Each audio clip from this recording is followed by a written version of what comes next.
1 Timothée, chapitre 5. Ne reprends pas le vieillard avec dureté, mais encourage-le comme un père. Encourage les jeunes gens comme des frères, les femmes âgées comme des mères, celles qui sont jeunes comme des sœurs, en toute pureté. Honore les veuves qui sont vraiment veuves. Si une veuve a des enfants ou des petits-enfants, qu'ils apprennent à exercer la piété d'abord envers leur propre famille et à rendre à leurs parents ce qu'ils ont reçu d'eux, car cela est agréable à Dieu. La vraie veuve, celle qui est restée toute seule, a mis son espérance en Dieu et persévère nuit et jour dans les supplications et les prières. Par contre, celle qui vit dans les plaisirs est morte, bien que vivante. Donne-leur ses instructions afin qu'elles soient irréprochables. Si quelqu'un ne prend pas soin des siens, et en particulier des membres de sa famille proche, il a renié la foi et il est pire qu'un non-croyant. Pour être inscrite sur la liste, une veuve ne doit pas avoir moins de 60 ans. Il faut qu'elle ait été fidèle à son mari et qu'elle soit connue pour de belles œuvres, qu'elle ait élevé ses enfants, exercé l'hospitalité, lavé les pieds des saints, porté secours aux opprimés, cherché à faire le bien en toute occasion. Par contre, écarte de la liste les jeunes veuves, car lorsque leurs désirs les dressent contre Christ, elles veulent se remarier et se rendent ainsi coupables d'avoir rompu leur engagement initial. De plus, étant désœuvrées, elles prennent l'habitude d'aller de maison en maison. Et non contentes d'être désœuvrées, elles se montrent encore bavardes et indiscrètes en parlant de ce qu'il ne faut pas. Je veux donc que les jeunes veuves se marient, qu'elles aient des enfants, qu'elles dirigent leur maison, qu'elles ne donnent à l'adversaire aucune occasion de dire du mal de nous. En effet, certaines se sont déjà détournées pour suivre Satan. Si un croyant, homme ou femme, a des veuves dans sa famille, qu'il les assiste et que l'Église n'en ait pas la charge, afin qu'elle puisse aider celles qui sont vraiment veuves. Que les anciens qui dirigent bien soient jugés dignes d'une double marque d'honneur, surtout ceux qui travaillent à la prédication et à l'enseignement. En effet, l'Écriture dit « Tu ne mettras pas de muselière au bœuf quand il foule le grain » et « L'ouvrier mérite son salaire ». N'accepte pas d'accusation contre un ancien, si ce n'est sur la déposition de 2 ou 3 témoins. Ceux qui pêchent, reprends-les devant tous, afin que les autres aussi éprouvent de la crainte. Je t'en supplie devant Dieu, devant le Seigneur Jésus-Christ et devant les anges élus, suis ses instructions sans préjugés et ne fais rien par favoritisme. Ne pose les mains sur personne avec précipitation et ne t'associe pas au péché d'autrui. Toi-même, garde-toi pur. Cesse de ne boire que de l'eau, prends un peu de vin à cause de ton estomac et de tes fréquents malaises. Les péchés de certains hommes sont évidents avant même qu'on les juge, mais chez d'autres ils ne se découvrent que par la suite. De même, les belles œuvres sont évidentes et celles qui ne le sont pas ne peuvent rester cachées. 1 Timothée, chapitre 6. Que tous ceux qui vivent sous la contrainte de l'esclavage considèrent leur maître comme digne d'un plein respect, afin que le nom de Dieu et sa doctrine ne soient pas calomniés. Quant à ceux qui ont des maîtres croyants, ils ne doivent pas les mépriser sous prétexte qu'ils sont des frères, mais les servir d'autant mieux que ce sont des croyants et des bien-aimés qui bénéficient de leur service. Enseigne ces choses et recommande-les.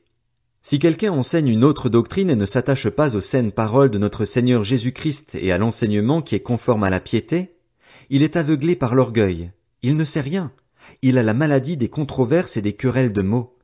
C'est de là que naissent les jalousies, les disputes, les calomnies, les mauvais soupçons, les discussions violentes entre des hommes à l'intelligence corrompue, privés de la vérité, qui croient que la piété est une source de profit. Éloigne-toi de telles personnes. La piété est pourtant une grande source de profit quand on se contente de ce que l'on a. En effet, nous n'avons rien apporté dans le monde et il est évident que nous ne pouvons rien en emporter. Si donc nous avons de la nourriture et des vêtements, cela nous suffira. Quant à ceux qui veulent s'enrichir, ils tombent dans la tentation, dans un piège et dans une foule de désirs stupides et nuisibles qui plongent les hommes dans la ruine et provoquent leur perte. L'amour de l'argent est en effet à la racine de tous les maux. En s'y livrant, certains se sont égarés loin de la foi et se sont infligés eux-mêmes bien des tourments. Quant à toi, homme de Dieu, fuis ces choses et recherche la justice, la piété, la foi, l'amour, la persévérance, la douceur. Combats le bon combat de la foi, saisis la vie éternelle. C'est à elle que tu as été appelé et c'est pour elle que tu as fait une belle profession de foi en présence d'un grand nombre de témoins. Devant Dieu qui donne vie à toute chose et devant Jésus-Christ qui a rendu témoignage par sa belle déclaration face à Ponce Pilate, je t'ordonne de garder le commandement reçu en vivant sans tache et sans reproche jusqu'à l'apparition de notre Seigneur Jésus-Christ. Cette apparition, le bienheureux et seul souverain, Le roi des rois et le seigneur des seigneurs la révélera au moment voulu. Il est le seul à posséder l'immortalité, lui qui habite une lumière inaccessible et qu'aucun homme n'a vue ni ne peut voir. À lui soit l'honneur et la puissance éternelle. Amen. Aux riches de ce monde, ordonne de ne pas être orgueilleux et de ne pas mettre leur espérance dans des richesses incertaines, mais dans le Dieu vivant, qui nous donne tout avec abondance pour que nous en jouissions. Ordonne-leur de faire le bien, d'être riches en belles œuvres, de se montrer généreux, prêts à partager. Ils s'assureront ainsi en guise de trésor de bonnes fondations pour l'avenir, afin de saisir la vie éternelle. Cher Timothée, garde le dépôt qui t'a été confié. Évite les bavardages profanes et les objections de la pseudo-connaissance. En s'y engageant, certains se sont détournés de la foi. Que la grâce soit avec toi. De Timothée, chapitre 1. De la part de Paul, apôtre de Jésus-Christ par la volonté de Dieu pour annoncer la promesse de la vie qui est en Jésus-Christ, à Timothée, mon enfant bien-aimé, que la grâce, la compassion et la paix te soient données de la part de Dieu le Père et de Jésus-Christ notre Seigneur. Je suis reconnaissant envers Dieu, que je sers, à l'exemple de mes ancêtres, avec une conscience pure, lorsque sans cesse, nuit et jour, je me souviens de toi dans mes prières. Je me rappelle tes larmes et je désire te voir afin d'être rempli de joie. Je garde en effet le souvenir de la foi sincère qui est en toi. Elle a d'abord habité ta grand-mère Loïs et ta mère Eunice, et je suis persuadé qu'elle habite aussi en toi. C'est pourquoi, je te le rappelle, ranime la flamme du don de Dieu que tu as reçu lorsque j'ai posé mes mains sur toi. En effet, ce n'est pas un esprit de timidité que Dieu nous a donné, mais un esprit de force, d'amour et de sagesse. N'aie donc pas honte du témoignage à rendre à notre Seigneur, ni de moi son prisonnier, mais souffre avec moi pour l'Évangile en comptant sur la puissance de Dieu. Il nous a sauvés et nous a adressé un saint appel.